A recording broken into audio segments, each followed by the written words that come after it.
I am Noriko Paulful, and this is Uncut News. Protests over the murder of 16-year-old Isaiah Henry and 19-year-old Joel Henry have continued into a third day. According to police, residents have set up roadblocks in at least 5 villages in Berbice along the public road, including the epicenter of the protests, Hopetown. The situation has devolved into violence, with reports of persons being robbed and beaten, including a relative of the boys, Oren Carmichael. He was ordered by TSU officers not to move the truck full of rice he was driving. But in that time, he was surrounded, ejected from the vehicle, and stripped of his belongings before the angry residents set 2 trucks alight. Allegedly, all of this occurred in the full view of the Joint Services officers at the scene. While half of Berbice is on fire, activists in the capital also demanded justice for the Henry boys. Today,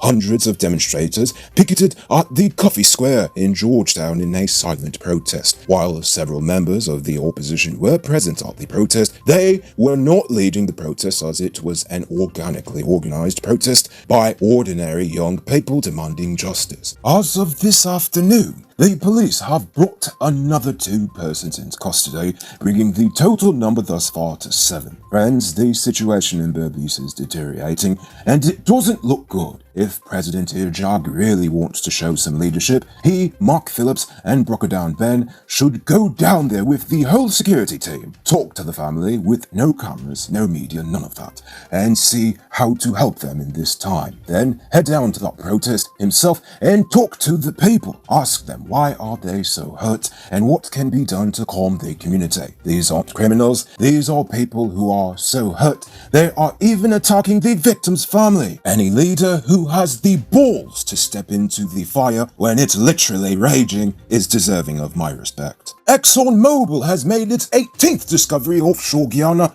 at the Redtail 1 well. This will add even more oil to the previously announced estimated number of 8 billion oil equivalent barrels on the starboard block. The well is located approximately 2.5 kilometers northwest of the Yellowtail discovery. In addition to the Redtail discovery, drilling at Yellowtail 2 uncovered another pocket of high-quality oil-bearing reservoirs among the original Yellowtail 1 discovery intervals. Well, you already know what I'm going to say. Drill, baby, drill. The ERC has released a new set of persons of interest. They are calling 9 individuals who said something racist to come into the office for a spanking. Haha, I'm just kidding.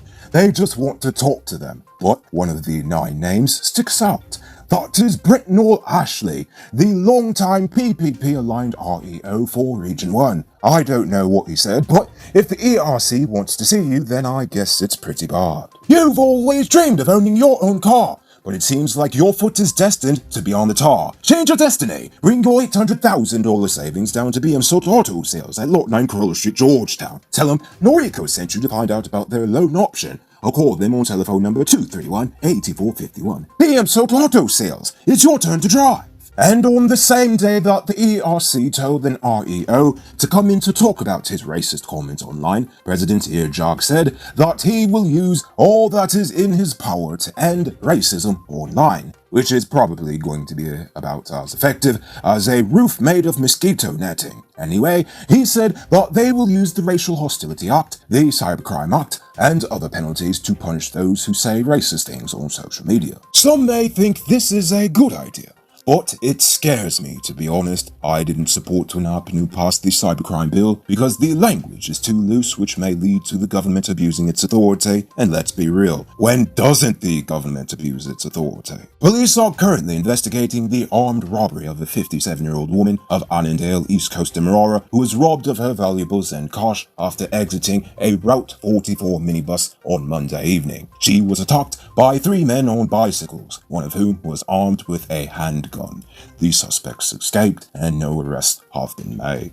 While we were too busy with the protest yesterday, Scarman, Yuri and Atika were getting slapped with another 14 new charges. This time, it's for $9 million from 14 victims. They were granted $800,000 bail each and will be back in court on November 2nd. Minister within the Ministry of Public Works, Deodat Indar, has confirmed that the Sheriff Mandela Road expansion project is expected to continue soon. According to Indar, the whole project was slowed down because of the Rona. Apparently, the Chinese workers went back home during this time. But with airports open to chartered flights, the junior minister is expecting work to pick up soon. Punishment days are over with this drinking water pump from Triple P's. Get it delivered to you in Georgetown for free. Call them on telephone number 682-8326 or visit them on Facebook. Triple P's Enterprise. Remember the name. Now, let's take a look at news in the region. In the Dominican Republic,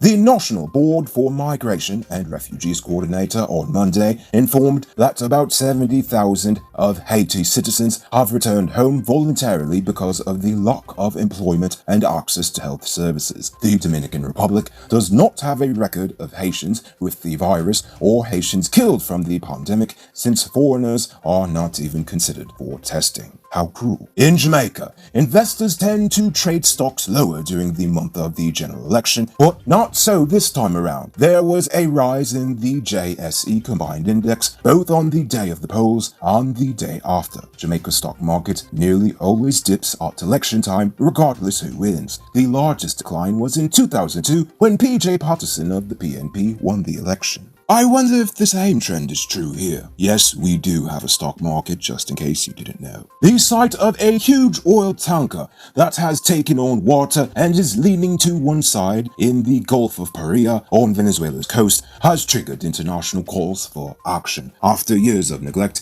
the FSO Nabarima is in a rusty, dangerous state of disrepair. Experts say if it is not repaired soon, it could sink, spreading pollution along the vast coastline of Venezuela and several neighboring Caribbean nations. Thus far, the Venezuelan government has said nothing publicly about its plans for the container. There is a legit way you could earn some extra cash to supplement your existing hustle that does not involve 2 people or $21,500. Sell Top-Up. You could become a top-up vendor quick and easy by linking Cellular Plus. Call them on telephone number 685-3109 for more info. And now for our weird news story of the day. As British police gathered in front of TV cameras to seek the public's help in finding a missing 80-year-old hiker, the man himself showed up at their press conference. Yes, indeed, he found himself. Harry Harvey, missing since Saturday evening, was found on Tuesday. Harvey was separated from his hiking companions during a hailstorm in the Yorkshire Dales. On Tuesday, a wildlife photographer happened to just come across him in the woods. Harvey, an experienced hiker, was said to be in good health, though he had bumped his head when he fell into a stream. He was about 6 miles from where he was last seen and was close to the Tarn Hill Inn, the pub that was his group's intended destination. He said he had seen the search parties from a distance, but didn't realize they were looking for him.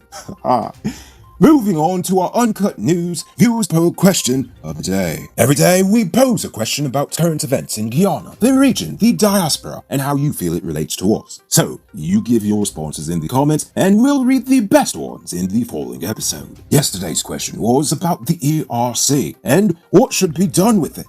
Sven Douglas says the ERC needs to be revamped. They need to start being relevant. If persons are prosecuted to the full extent of the law when they are found to be making racial statements or portraying racial actions, then they will curb their behavior and others will see them as examples. Avoid doing so for the sake of their freedom. Jail them and you'll see the change. KS has a bit of a different view, saying policing racism can't work. The ERC had a fool's errand and that was bound to fail. How are you going to police people's thoughts? Racism can't be wiped out with a name and shame approach. All it will do is push the behavior behind closed doors. To eradicate racism in Guyana, we just need to remove it from politics and government. Yes, it is the abysmal application of the government's power that perpetuates the racism in our beautiful land. Our people have the capacity for change, and I've seen it, but the politicians with no brain and therefore no ideas only look to plumb the depths of racism to hold on to power. These people are parasites in many ways.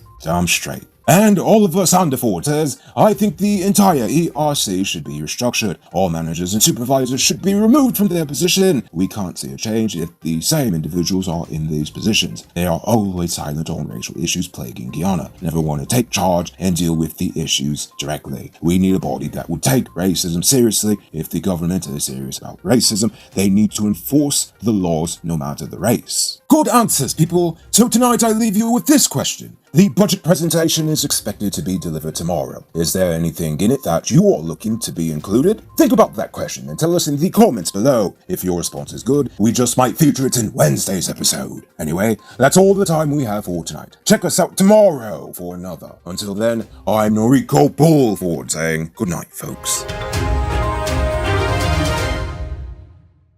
Hey Uncut News viewers, thanks for watching. You can subscribe by clicking on this button over here, or click over there for more news. You can also drop a comment to let me know if you've made it to the end of the video. Goodbye for now.